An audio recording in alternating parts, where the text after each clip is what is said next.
Hey everybody, what's going on, and welcome to Let's Play Fortress for the Game Boy Advance. Now this is a game that I've known about for a very long time. This game came out in 2001. Man, I have the hiccups too. This is awesome. I don't know if I've ever had the hiccups during a video before, but we're gonna roll with it. This is a game that came out in 2001 for the Game Boy Advance, and the only reason I know about it is because my old neighbor had this game, and I went over to her house and I played it regularly. So there's three modes: Tournament, Blitz, and Battle. We're just going to go with Battle because that's the only thing I know how to do. And then you have four options for the settings, your characters, if you will: Prehistoric, Medieval, Pirate, and Space. Now we're only going to play a couple games, so we'll probably pick two. I'll probably do Medieval and Pirate, so we'll start with Medieval first. So this is a game, you know, this is a cool little one-off, and this is a really interesting game where it's essentially Tetris, except you're not clearing lines or anything. You are making a fortress. That's why they call it that, hence the name. So it gives you 30 seconds to, you know, build up your castle or whatever, your fortification, your fortress. And at the end of the time limit, they start giving you cannons, and then you go to war with the person next to you, or okay, they give you cannons now. Either way, your only objective here is to destroy your opponent, and as you can see, whatever they give you and you make your fortress out of, if you leave holes in it, like you see over there on the bottom left of mine, it will essentially punish you, and you'll see it here in a little bit. But honestly, I'm not exactly sure what the best strategy is for this, just because it's been so long since I've played this. Like, I never owned the game, but it always stood out to me as like a really neat, interesting game. You know, for somebody who liked Tetris so much and, you know, played it a whole bunch, this is just so interesting to me. Because, oh, there goes one of my cannons. There goes both my cannons. Great. I'm in trouble. Because, see, this rubble here, it's like you have to wait for it to go away or something, like, and I need another cannon quick, because I'm getting rinsed right now. You know, and I don't have like here's a cannon. I don't have like a set strategy for this. That's really odd of me to say, and I'm pretty sure there's more to the game than I remember or am going to show off in this video. So it's something that, if you could find this game at a local game store for like, you know, $5 or whatever, I recommend picking it up, because it's, you know, it's a neat little title. All the pieces you get to work with, they're not all tetrominos. Some of them are like, whoops, oopsie, that's not good. Like this one right here, for example, this just 3-piece. That one's not in a regular Tetris game. Damn, it's everything. Everything that you put directly on top. Oh, Jesus, what is that? I want to do stuff like that. Whoops, that's not a button. Score penalty? What does that mean? What does that mean? I don't even know what that means. I don't know, but I just got destroyed by that guy, and I am going to lose this. I don't know how to. I want special powers. What does that mean? I don't know what that means. What does score penalty mean? I just hit the left trigger, and I got a score penalty. I don't know what that means.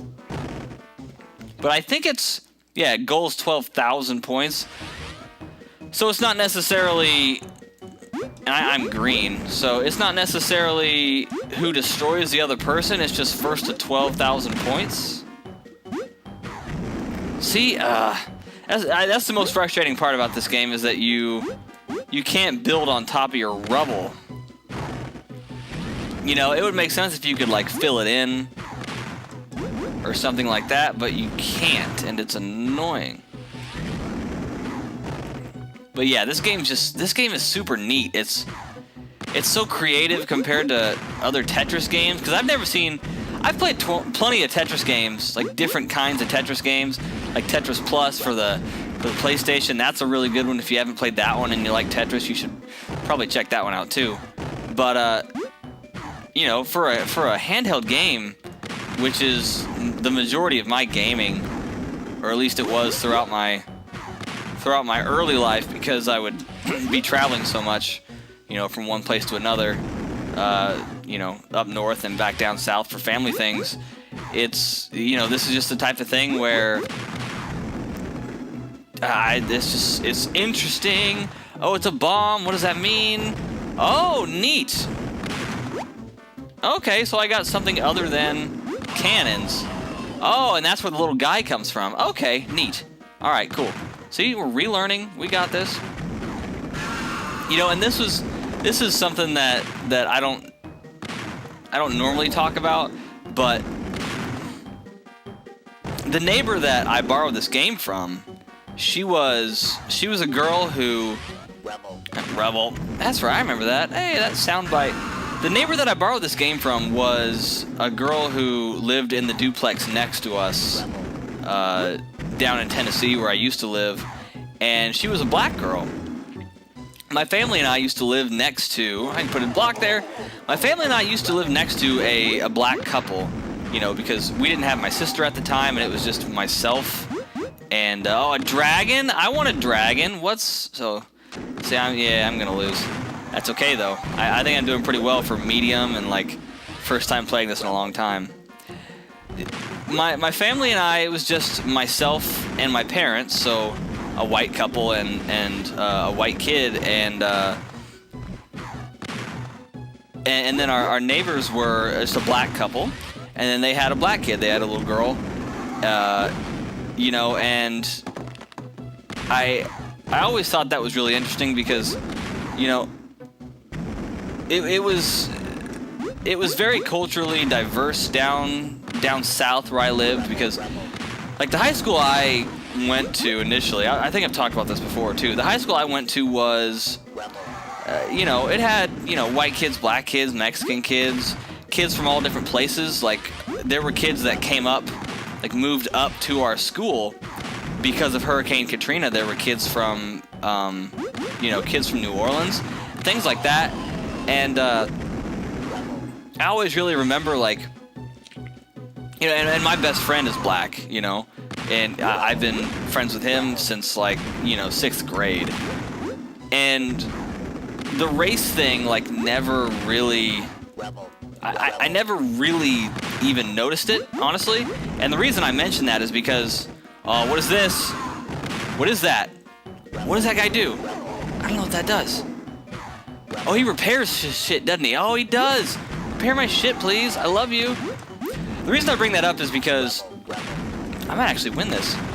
Because, you know, when I was younger, I never had a problem with anybody, you know, and I never really thought about it, because I believe it was for, oh, I won. He barely won. That's okay. We'll get him next time. Is that the Wilhelm scream? I think it might be. Notice how my fortress is, like, standing. Okay, now it's totally gone. All right. Yes, I lost. It's okay, though.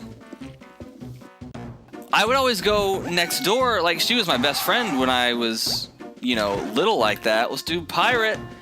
And I never questioned in my mind hanging out with her or, like, spending time around her family.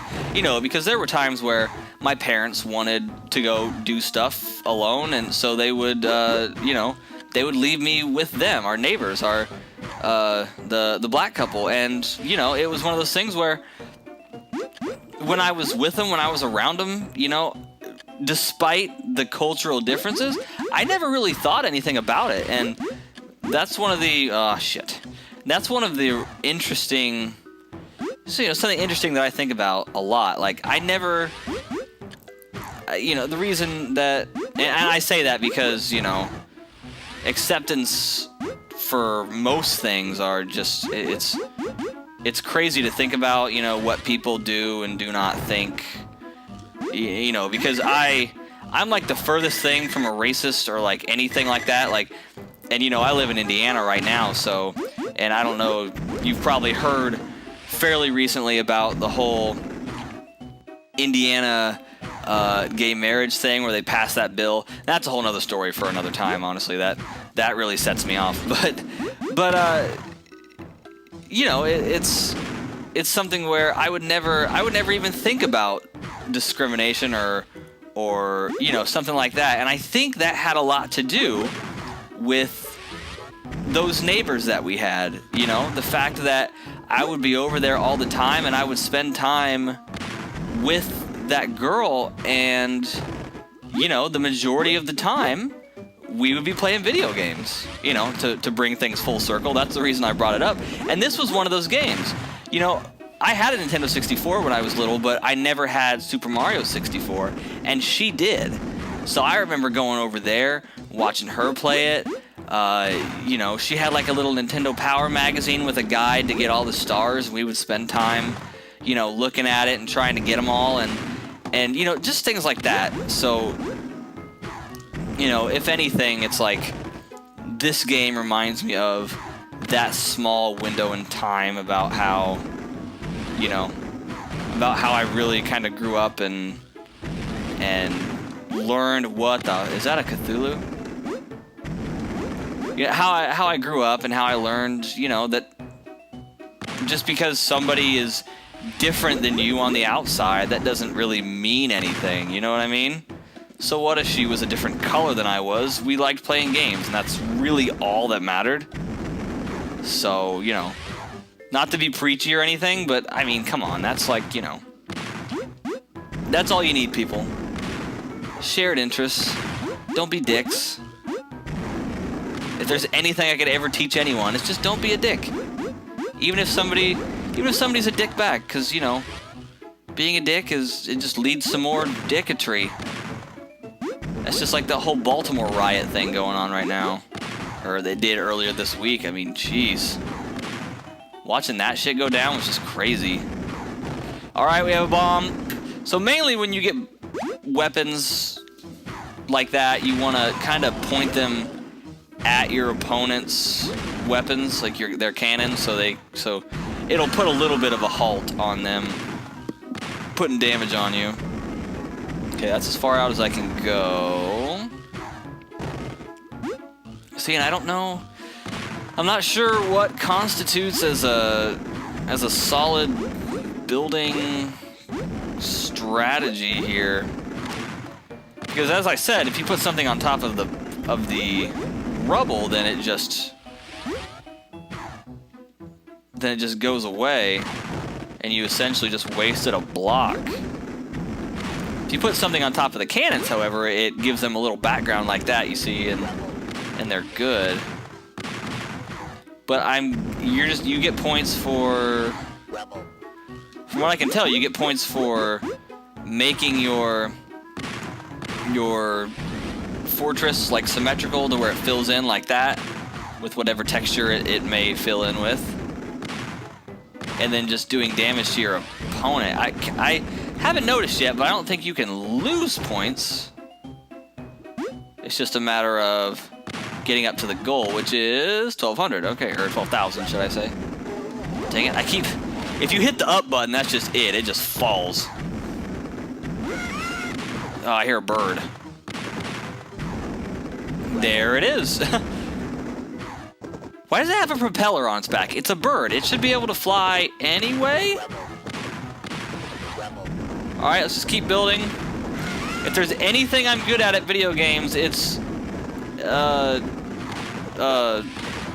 what's the word? What's the name of the class I took in high school? Not exterior design, but fucking... landscaping. That's right. What is that? What on earth is that? Is that where my parrot comes from? What is that noise? What is going on? Oh, yeah, it is! Look at my bird, which is cooler than yours because it's green, and yours is red because it's stupid. I love my bird. Somebody name it in the comments. I can't. I'm too busy. I've almost won. There it is. Give it to me.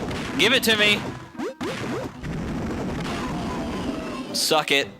So, you know, that's interesting. I find that interesting because he was building, it seemed, wider than I was, and I was building upward. All right, so we lost the medieval, but we won the pirate. So let's do one tiebreaker, I guess. And we can either do prehistoric or space. Let's do prehistoric. Stay true to the opening GIF, if you will. All right, here we go. 30 seconds. Let's do it. Now I'm gonna see just to see. I'm gonna see if I can build outward. Like, can I build any further out? Because I feel like, considering how wide he went last game, it seems as if there's I feel like you can push that boundary to your advantage out front. I could be wrong, and I probably am. Oh yeah, we get slingshots. We don't get fancy cannons. This ain't no, you know, pirate battle. Slingshots or bust. Another slingshot. I know if you put your cannon type weaponry on an uneven platform, like considering that's too wide, if you put it on something that's like 1 wide, I'm pretty sure it'll just fall off. So it's just a waste of a weapon. So don't do that. Music's on and popping. All right, so this one's going way better than the other ones were. Just trying to push our advantage here. I wonder how fast I can make this go. Because this isn't, you know, this isn't like a normal Tetris, obviously, to where you're only 10 wide and you have to clear lines and be conscious of that. In this, you can just push blocks wherever you want them to go. And I'm a huge fan of that because it takes even less thought than a regular game of Tetris would. Because the only thought you really have to put into a regular game of Tetris is just, you know, don't screw yourself over. Which you have to do here kind of too, but there's a lot more freedom to this one. You can just start, you know, randomly placing. There is no hold button, which is a little bit of a downer, but not really, considering you have so much space to work with. I'd say you have a good 25, maybe 30 blocks wide in order to build your fortress here. So that's not really an issue, I don't think. And I do think that the fire from the weaponry is just random.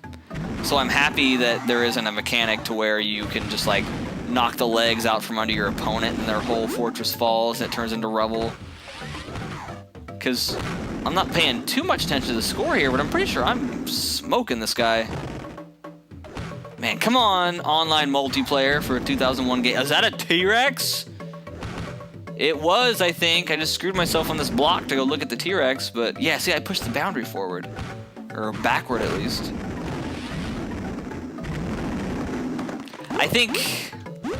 I honestly think that a more solid strategy here would be to build out wide first and then start building upward so you don't have to, you know, like lead your block all the way back down. Whoops.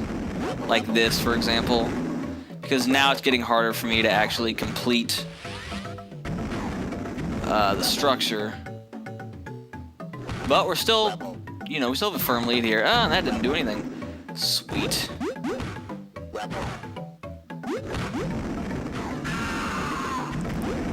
You know, and this game looks very launch title-ish. I don't know if it was a launch title for sure, but like I said, it came out in 2001, so it was pretty damn close to a launch title if it wasn't. A bomb. Man, that's a good question. Do I hit their artillery with it or do I hit their medics with it? I went with artillery. Because I don't care how healthy their fortress is, I care how healthy my fortress is. Rebel. Roger, roger. I'm not really that excited for the new Star Wars movie. I won't even lie. I've talked about that before. I don't really care for Star Wars. Not to say I don't think it was good. I've seen all the movies. I just don't really care for it. So when everybody started flipping their shit about, oh, there's the height limit, look at that. When everybody started flipping their shit about the new Star Wars, I'm like, that's fine. I know one thing I won't be doing when it comes out, which is seeing it, but you know, whatever. You know, whatever does it for you, man. You know, I don't care. I just find it interesting how people always, like, why I can't figure out why it's so popular. I think it might be because, like, it was really the first foray into the sci-fi genre. So I can understand, like, people like my dad's generation finding it awesome because it really was, honestly. Hey, there's rubble down there, so I can't put my shit anywhere else. Great. And there goes all my medics. Yeah, see? Do I? No. Alright, I'm stalling out at 10,000, almost 11,000. And I gotta get to 12, so let's keep going down here to build in the rubble. Flip, damn it, there we go. Yeah, you know, older generations, I can definitely see why it's so interesting, because it was really the first foray into sci-fi, the sci-fi genre. But, you know, kids my age today, unless it's something that they grew up on because that's what their mom or dad or somebody in their family liked, I don't understand. You know what I mean? Like, it's just too, like, it's neat, but it's not, you know, I don't, I'm sure that's an unpopular opinion. But, either way, I'm about to win this. Oh, yeah. And then you just, dude, you know why this is the best game ever? Because when you hit a certain, that is the it's really close to the Wilhelm scream.